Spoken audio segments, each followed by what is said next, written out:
nkatwe tukiba abantu tuniga abantu twamara gufata amafaranga tukigira kuryama kwa maraya nta nubwo twari dufite ubwenge bwo gutekereza ko kwa maraya aho ndyamye ushobora gukuramo sida n'imitezi, ahubwo ingaruka zabyo nyuma warazirebaga uzikujeho ukaba ari gutekereza neza ukibuka icyo wakoze nyuma.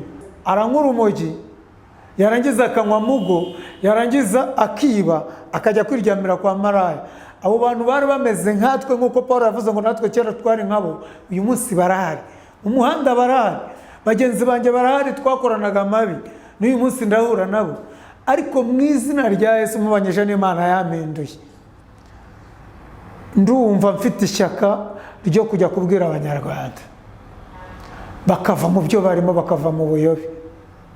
Nkinjira mu marigara bariyo, nkinjira mu bigo ngororamuco n'abaye bariyo, mu bigo bitandukanye bariyo, nibo bagenda bisubiramo bongera basubirayo, bongera bavayo basubirayo. Ariko mpabanyije n'umutimanama wanjye w'Imana yampinduye, ndumva nagenda nkababwira nabo bakavayo, bakaba abanyarwanda bubaka igihugu. Uyu munsi bakabonamo ibitekerezo ubuzima nk'ibyo bambonamo, atari kwa kundi ko kugira imitima yabaye akahebwe.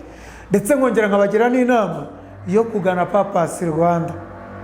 Papasi Rwanda ni abantu bazima bubaha Imana, bakugira inama y'ubuzima, bakugira inama y'uburyo wategura n'imishinga iciriritse, ndetse bakanakunganira mu byo ukora. Ubwenge udafite bakabuguha, bakakwereka uburyo inzira nzima ugomba gucamo ukaba umunyarwanda muzima.